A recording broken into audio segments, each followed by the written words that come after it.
नमस्कार, बेबस विपक्ष देख रहे हैं। मैं हूं आपके साथ शिवानी रतूड़ी। बिहार में सत्ता से पहले विपक्ष अपनी ही घर की लड़ाई में उलझा हुआ है। कहीं मंच पर माइक को लेकर धक्का मुक्की, तो कहीं टिकट को लेकर सहयोगी दल आमने सामने। जिस महागठबंधन को एनडीए के खिलाफ एकजुट होना था, वहां अब सवाल अपने ही उम्मीदवार पर खड़ा हो गया है।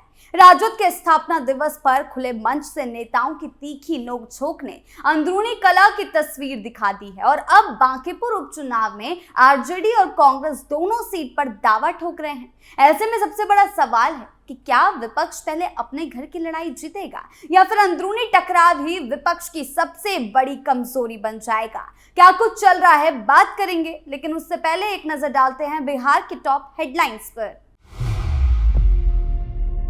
स्थापना दिवस पर राजद की फजीहत, मंच पर नेताओं की नोकझोंक ने बढ़ाई सियासी हलचल। बांकीपुर बना बिहार की सियासत का रण क्षेत्र, प्रशांत किशोर की दावेदारी, सम्राट की पहली अग्नि परीक्षा। बांकीपुर उपचुनाव के लिए आरजेडी ने उम्मीदवार किया घोषित, आरजेडी कांग्रेस आमने सामने। खबरों में सबसे पहले बात करते हैं आरजेडी के अंदर चल रहे मतभेद को लेकर। राष्ट्रीय जनता दल के 30वें स्थापना दिवस कार्यक्रम के दौरान रविवार को नालंदा के INA हॉल में एक अप्रत्याशित घटना देखने को मिली। कार्यक्रम के दौरान मंच पर पार्टी के प्रदेश प्रवक्ता शक्ति सिंह यादव और पार्टी के एक वरीय नेता अरुण कुमार उर्फ कल्लू मुखिया के बीच हुई तीखी बहस का वीडियो सोशल मीडिया पर तेजी से वायरल हो रहा है। राजद के 30वें स्थापना दिवस कार्यक्रम की अध्यक्षता जिला अध्यक्ष अशोक कुमार हिमांशु कर रहे थे। नेता प्रतिपक्ष तेजस्वी यादव ने वीडियो कॉन्फ्रेंसिंग के जरिए से कार्यकर्ताओं को संबोधित किया। विवाद तब शुरू हुआ जब समय की कमी का हवाला देते हुए स्थानीय पदाधिकारियों के भाषण के बाद सीधे प्रदेश स्तर के नेताओं को आमंत्रित करने का निर्णय लिया गया। जिला अध्यक्ष अशोक कुमार हिमांशु ने वायरल वीडियो पर सफाई देते हुए कहा कि समय के अभाव के कारण, कम समय के कारण प्रदेश स्तर के वरीय नेताओं को प्राथमिकता दी जा रही थी। कल्लू मुखिया को मंच पर नहीं बुलाया गया, फिर भी वो जबरदस्ती आकर बैठ गए। जब उन्हें बोलने का मौका तुरंत नहीं मिला तो उन्होंने हंगामा शुरू कर दिया। वो पार्टी के निष्क्रिय सदस्य हैं और उन्हें अनुशासनहीनता दिखा रहे हैं। वहीं दूसरी ओर अरुण कुमार उर्फ कल्लू मुखिया ने आरोपों को सिरे से खारिज किया। उनका कहना है कि ये किसी का मोनोपोली, एकाधिकार नहीं है।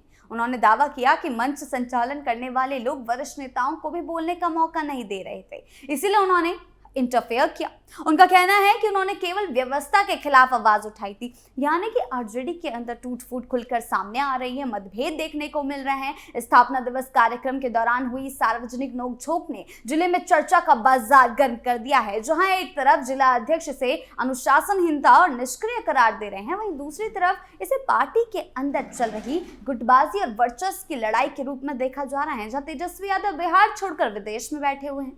कार्यक्रम के अंत में सबने भोजन तो किया, लेकिन मंच पर हुई इस घटना ने स्थानीय राजनीति में खटास की खबरों को हवा दे दी है और एक बार फिर तेजस्वी का अस्तित्व खतरे में पड़ चुका है। कि क्या तेजस्वी यादव अपनी नेतृत्व क्षमता में इतना कमजोर पड़ गए हैं कि वो पार्टी की अंदरूनी कलह को सुलझा नहीं पा रहे। जिस मौके पर उन्हें बिहार में होना चाहिए था, उस मौके पर वो विदेश में है। क्या तेजस्वी यादव अपनी राजनीति को टेम्पररी लेकर चल रहे हैं? ये बड़ा सवाल है तेजस्वी से जो पूछा जा रहा है कि आखिर ऐसा क्यों है कि तेजस्वी की ये नॉन सीरियसनेस पार्टी के अंदर की सबसे बड़ी वजह बन रहा है कलह की। आगे चलकर तेजस्वी को इन सभी सवालों का जवाब देना होगा, लेकिन फिलहाल आरजेडी के अंदर जो खटपट दिखाई दे रही है, जो वीडियो सामने आया है, वो कहीं ना कहीं चर्चा का केंद्र बना हुआ है। अगली खबर में बात बिहार में सत्ता की कमान संभालने के सीएम सम्राट चौधरी की अग्नि परीक्षा बांकीपुर विधानसभा सीट पर होने जा रही है। ये सीट बीजेपी के राष्ट्रीय अध्यक्ष नितिन नवीन के राज्यसभा चुने जाने के बाद खाली हुई, जहां पर 30 जुलाई को चुनाव है। बीजेपी ने अभी उपचुनाव में अपने पत्ते नहीं खोले, लेकिन जनसुराज के संस्थापक प्रशांत किशोर ने ताल ठोक दी है। पीके के चुनावी मैदान में उतरने से क्या बांकीपुर का सियासी गेम बदलेगा? प्रशांत किशोर ने आधिकारिक तौर पर बांकीपुर सीट से उपचुनाव लड़ने की घोषणा कर दी है। इसके साथ ही कांग्रेस ने संकेत दिए थे कि वो प्रशांत किशोर के पक्ष में अपने उम्मीदवार खड़े नहीं करेगी, लेकिन आरजेडी और बीजेपी और पीके के खिलाफ पूरे दमखम के साथ चुनाव लड़ने की तैयारी में है। बीजेपी अध्यक्ष नितिन नवीन के इस्तीफे से खाली हुई बांकीपुर विधानसभा सीट पर उपचुनाव का ऐलान हो गया है।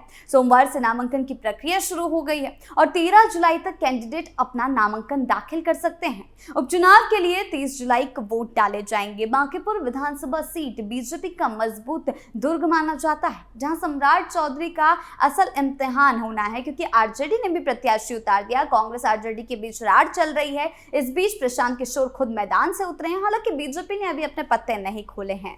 बांकीपुर विधानसभा सीट बीजेपी की सबसे मजबूत गढ़ माना जाता है। पिछले 3 दशक से बीजेपी का दबदबा है। बांकीपुर सीट 2010 में बनी, उससे पहले पटना पश्चिम सीट थी। 1995 से ये सीट बीजेपी जीतती रही। नितिन नवीन से पहले उनके पिता नवीन किशोर प्रसाद सिन्हा 1995 से लेकर 2005 अक्टूबर तक जीतते रहे।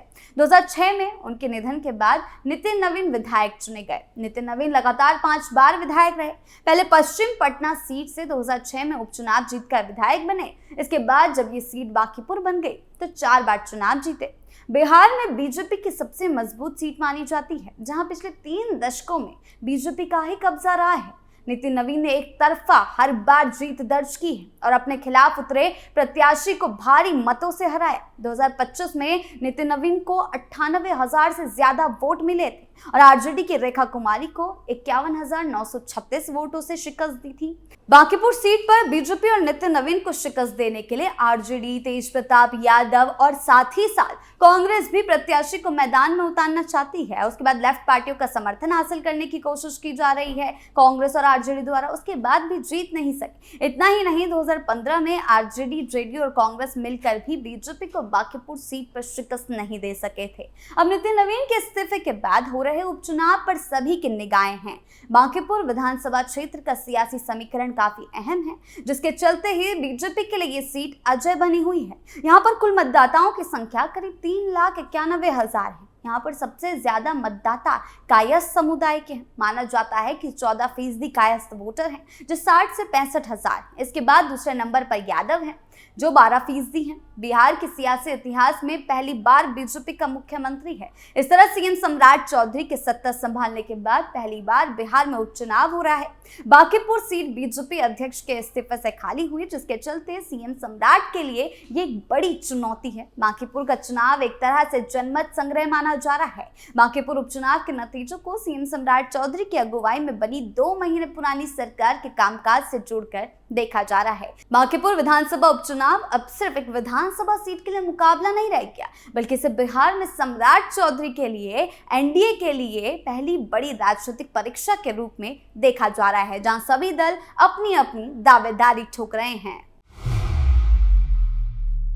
वहीं बात करें अगली खबर की, जहां एक तरफ बांकीपुर विधानसभा सीट से पीके से लेकर तेज प्रताप आरजेडी सीधा दावा ठोक रहे हैं, प्रत्याशी उतार चुके हैं, तो दूसरी तरफ आरजेडी और कांग्रेस में ही सीट को लेकर लड़ाई शुरू हो चुकी है। जी हां, आपको बता दें, बांकीपुर विधानसभा सीट से विपक्ष का उम्मीदवार कौन होगा, इसकी घोषणा अभी नहीं हुई है। आरजेडी ने कर दी, लेकिन कांग्रेस ने नहीं की। लेकिन क्या चल रहा है, दोनों पार्टियों के बीच कलह की तस्वीर दिख रही है। दोनों पार्टियां बांकीपुर से दावा कर रही हैं। ऐसे में महागठबंधन के बीच टेंशन बढ़ गई। आरजेडी के मुख्य प्रवक्ता शक्ति सिंह यादव ने कहा, बांकीपुर से आरजेडी लड़ेगी और जीतेगी। आरजेडी कार्यकर्ताओं ने वहां मजबूत जमीन तैयार की है।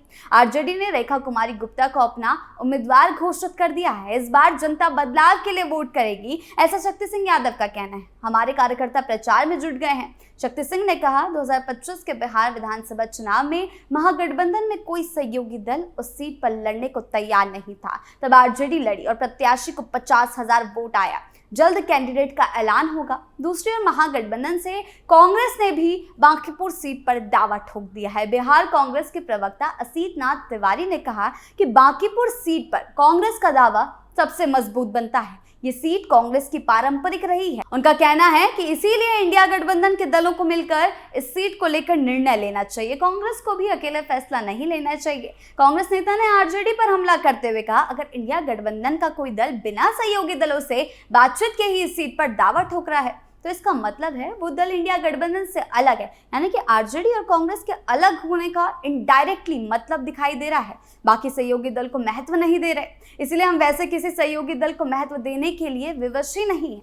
माखीपुर सीट पर मजबूत दावेदारी है। बता दें 2015 और 20 में कांग्रेस माखीपुर से लड़ी थी लेकिन हार गई। 2025 में आरजेडी लड़ी, वो भी हार गई। इस हाई प्रोफाइल सीट पर 30 जुलाई को वोटिंग होगी। जैसा कि हमने आपको पहले भी बताया, वोटों की गिनती 3 अगस्त को होगी। उसी दिन रिजल्ट भी घोषित कर दिए जाएंगे। सोमवार से नामांकन शुरू हो चुका है लेकिन इस सीट पर रस्साकसी तेज है। ऐसे में अलग अलग दल तो अपने बीच लड़ाई देख रहे हैं लेकिन खुद महागठबंधन के अंदर लड़ाई चल रही है। नितिन नवीन के इस्तीफा देने के बाद खाली हुई ये बांकीपुर उपचुनाव सीट अब एक नया रण बन चुकी है, जहां खुद महागठबंधन के अंदर कला की तस्वीर साफ साफ सामने आ रही है। हालांकि बांकीपुर में प्रत्याशियों के नाम पर आखिरी मोहर बीजेपी के राष्ट्रीय अध्यक्ष नितिन नवीन ही लगाएंगे, क्योंकि बीजेपी की तरफ से अभी इस सीट पर दावा नहीं ठोका गया है, किसी को भी प्रत्याशी नहीं बनाया गया है। जल्द ही नाम सामने आ सकता है। बांकीपुर विधानसभा सीट से नितिन नवीन कई बार जीत का परचम लहरा चुके हैं, इसीलिए ये सीट बीजेपी के लिए भी काफी खास मानी जा रही है। लेकिन विपक्ष जो इस सीट पर लड़ाई खेल रहा है उससे ये साफ है